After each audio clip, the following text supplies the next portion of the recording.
bahwa inilah untuk mengencourage kita, untuk memotivasi kita bagaimana kita senantiasa membelanjakan harta, untuk berani membelanjakan harta kita yang mana harta itu diberikan oleh Allah Ta'ala untuk di jalan Allah Subhanahu Wa Ta'ala, untuk zakat. Kemudian ini bulan Ramadan, bulan Ramadan mengingatkan kita untuk jangan lupa, kita pikir cuma zakat fitrah saja, tapi enggak, ada zakat lagi yang mesti kita keluarkan yang khaulnya 1 tahun. Ulama katakan, Allah katakan dalam surat apa? At-Taubah 71 dan 72. 71 katakan a'udzubillahi minasyaitonirrajim wal mu'minuna wal mu'minatu ba'duhum awliya'u ba'di. Jadi laki-laki yang beriman dan perempuan yang beriman juga. Jadi ini hadirin mulia, Allah katakan kepada dua orang nih, laki-laki dan perempuan yang beriman. Ulama katakan ini suami istri, yang mana mereka saling bantu-membantu, saling ajak mengajak, saling melindungi, saling membantu. Ba'du aulia. Apa dalam bidang apa? Ada 3. Itu ta'muruna bil ma'rufi wa yanhauna 'anil munkar wa yuqimuna sholata wa yutuna zakah wa yuti'unallaha wa rasulah. Pertama, mengajak dalam nahi mungkar, mengajak kepada kebaikan, mencegah kemungkaran. Jadi orang-orang yang beriman, perempuan dan laki-laki, saling mengajak mencegah perbuatan mungkar dan mengajak kepada kebaikan. Yang kedua, sama-sama mengajak mendirikan sholat. Ibu-ibu bapak-bapak saling mengingatkan untuk menjaga sholatnya. Ibu-ibu jaga sholat waktunya, tepat pada waktunya. Bulan ingkait bapak-bapak juga untuk sholat tepat pada waktunya juga, untuk bisa mengajar sholat berjamaah di masjid lebih bagus. Kemudian bangun malam bukan untuk sahur saja, tapi juga bangun malam, biasakan untuk mendirikan sholat malam.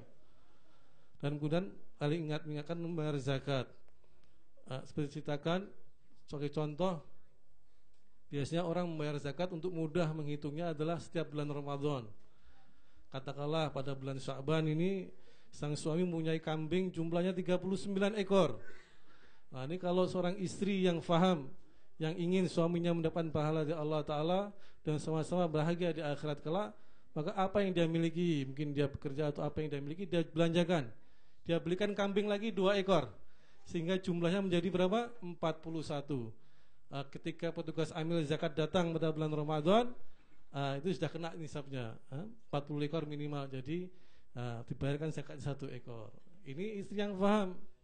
Ketika kambingnya udah ke-8, dia tambahkan supaya bisa membayar zakat. Lain lagi juga, naudzubillah, jangan terbalik-balik.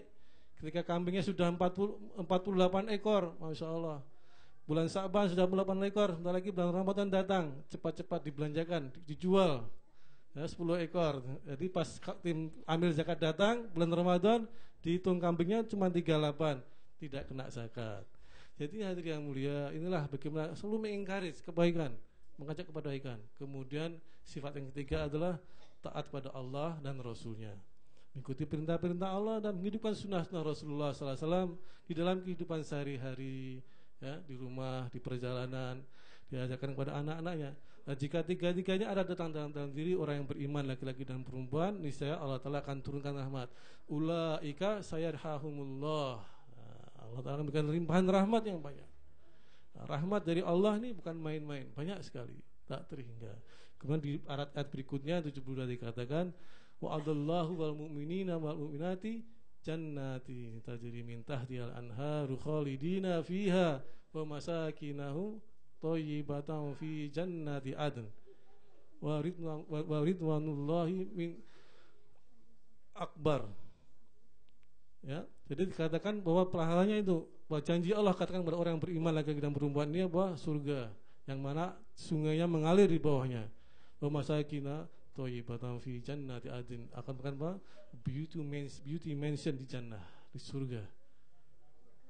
Dan tapi sesungguhnya Allah katakan selanjutnya, sesungguhnya Allah Ta'ala yang inginkan yang paling besar itu apa?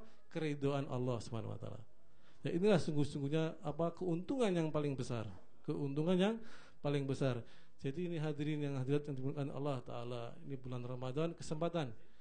Mari kita hitung-hitung kita untuk memperbanyak kita amal soleh.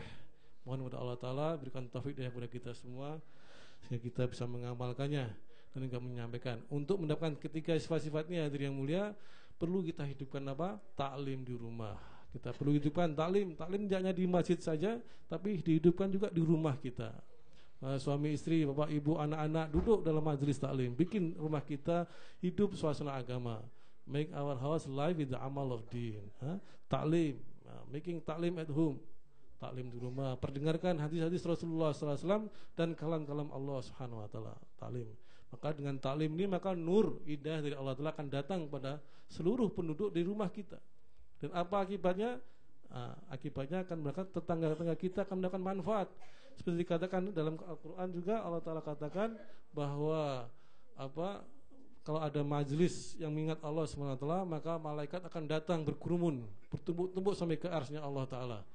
Jika malaikat datang ke rumah kita, subhanallah, sifat malaikat itu obedience, patuh. Maka insya Allah orang-orang yang duduk dalam majelis taklim di rumah kita ini akan ketularan sifat malaikat, yaitu sifat taat, sifat obedient kepada Allah Subhanahu Wa Taala. Jadi insya Allah ya, mari kita hidupkan taklim kita di rumah kita, sehingga suasana agama hidup di rumah kita. Jadi insya Allah dengan adanya suasana agama datang ke rumah kita, maka insya Allah kemaksiatan tidak akan datang ke rumah kita. Amin, amin, amin. Insya Allah yang benar dengan Allah Taala. Kalau ada yang keliru ini karena kekhilafan saya dan ketidaktahuan saya. Subhanallah bihamdi, subhanakallahumma bihamdika, asyhadu an la ilaha illa anta, astaghfiruka wa atubu ilaik. Assalamualaikum warahmatullahi wabarakatuh.